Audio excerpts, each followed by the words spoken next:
Սարին խնդրեմ ներկայացնել մանրամասներ են, որտեղ շարունակենք հարցերով։ Երեկվա կառավարությանից տուն ընդունվեց որոշում, որը կարելի ասել շատ էական նշանակություն կունենա հետագա ընթացքում կենսաթշակների նշանակման վճարման եւ ավելի շատ ստաժների հաշվարկման գործընթացում ընդունել են մի քանի դրույթներ, որոնք էականորեն կպարզեցնեն, կհեշտացնեն կենսաթշակ նշանակելի ստաժը հաշվարկելու կանոնները, ընթացակարգերը։ Ամենաառաջինը, որ կուզեի ներկայացնել, ինչպես գիտեք, մենք խնդիր ունենք տեղեկատվական բազաների տվյալների, որոշները չեն հավաքագրվել, որոշները չեն պահպանվել, եւ այդ տվյալների առումով մենք աշխատանքային ստաժի կանոնները բաժանել ենք 3 խմբի։ Մինչև 92 թվականը, 92-ից 2004 թվականը, 2004-ից 13 թվականը եւ 13 թվականից հետո։ Այս ժամանակահատվածները, որ բաժանել ենք եւ իրավական կարգավորումներն էլ տարբեր են, իրականում պայմանավորված են, թե որքանով արկա են տվյալներ, բազաներ։ Մինչև 92 թվականը դա խորհրդային ժամանակահատվածն է, աշխատանքային ստաժը հաստատում է բացառապես միայն աշխատանքային գրքույկով, թե եթե մարդը գրքույկ չի պահել, աշխատանքի ընդունման, ազատման մասին, արխիվային փաստաթղթեր, տեղեկանքներ եւ այլն։ 92-ից 2004 թվականը մեզ համար ստաժ հաստատելու ոչ բարենպաստ ժամանակահատվածն է, որովհետեւ այս ժամանակահատվածում կարծում եմ հասկանալի է ինչու օբյեկտիվորեն տվյալները չեն պահպանվել։ Եվ այստեղ մենք ստաժը հաստատելու մասով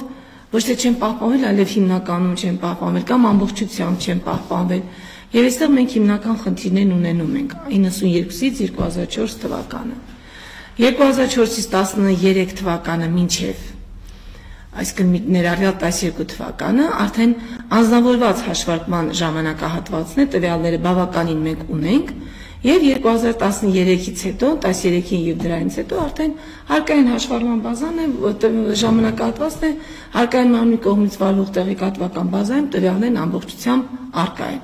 Այսինքն ասում եմ մեր աքելեսյան գարշապարը ստաժի հաստատելու դա 92-ից 2004 թվականն է։ Եվ այս կառավարության որոշման փորձել ենք բարձրացնել, հեշտացնել հատկապես այդ ժամանակահատվածի ստաժը հաստատելու կանոնները։ Մինչ այսօր գործող օրենսդրությամբ մենք արդեն սահմանել ենք առանցին դեպքեր, երբ բավարար էր միայն աշխատանքային գրքույկը ստաժը հաստատելու համար այս ժամանակահատվածում։ Ինչպես գիտեք, 92-ից մինչև 13 թվականը ստաժը հաստատվում է գրքույկով եւ բացի գրքույկից անպայման պիտի լինի սոցիալական վճար կատարելը կամ աշխատավարձ ստանալը հաստատող փաստաթուղթը։ Այսինքն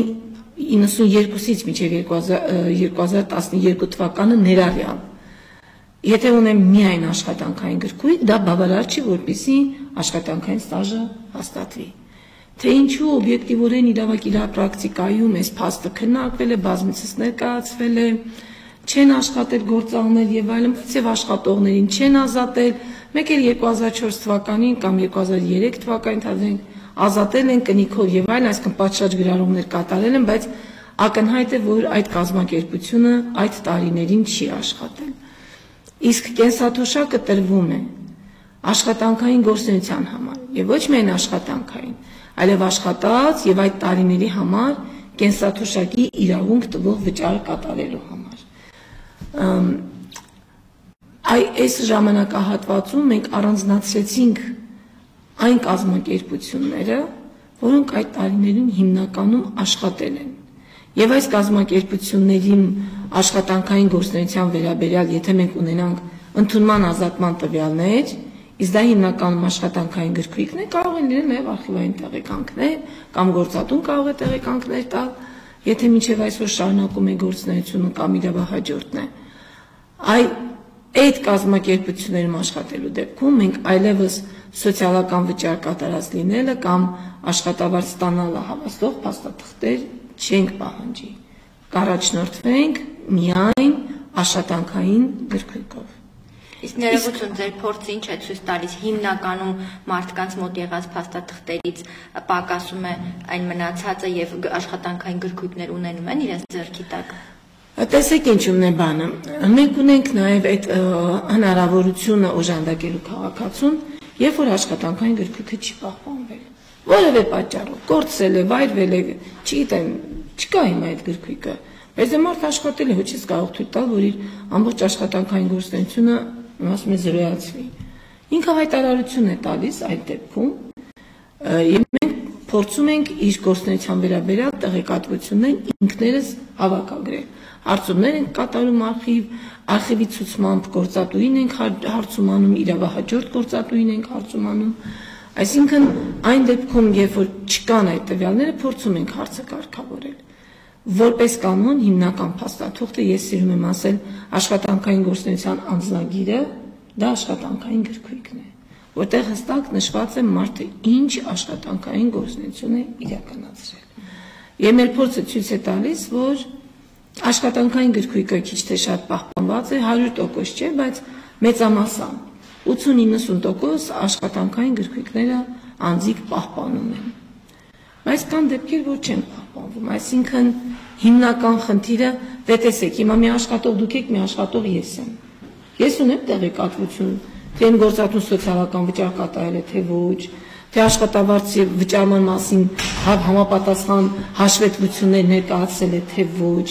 Այսինքն սրանք այն տվյալներն են, որ մենք արդեն պիտի ունենանք տեղեկատվական բազաներից։ Եվ ես ինչպես ասացի, այս օրենսդրական փոփոխության իմաստը նպատակը հենց նա է, որ այդ տեղեկատվական բազաների բացը կարողանանք լրացնել։ Շատ լավ։ Այն ցանկը, որ դուք նշեցիք, դրանք ինչ ընկերություններ են, որ ոլորտներն են ներկայացնում, ոնց եք, ինչ հիմքով։ Տեսեք, դրանք հիմնականում պետական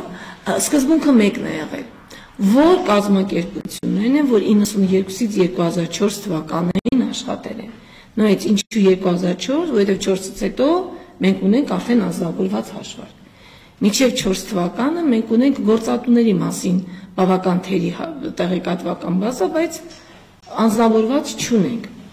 Պետական մարմիններ, ասենք, ովքեր այդ տարիներին աշխատել են, միանշանակ հիշել աշխատել են, բանկերը, ֆինանսական կազմակերպություններն աշխատել են, դպրոցներ, բուհեր, հիվանդանոցներ, պոլիկլինիկաներ, այսինքն բուժ հաստատություններ, առաջի փուլում ավելացրել ենք սրանք, այս փուլում ավելի ճիշտ։ Ես արդեն նշեցի, որ մինչ այժմ եղել են, մենք փորձ ունեինք, ուղղակի հիմա այնպես համարձակվեցինք մեր ունեցած դաշտը, կազմակերպությունների ցանկը ընդլայնել եւ բավականին մեծ կազմով ընդլայնել։ Հիմնականում պետական կառույցներ, ոչ միայն պետական, ասի պետական, ուսումնական, առողջապահական, կուլտուր-մշակութային թատրոնները, կինոթատրոնները, դրանք եւս ներառված են, ոչ միայն պետականն են։ Շատ լավ։ Իսկ փաստաթղթերի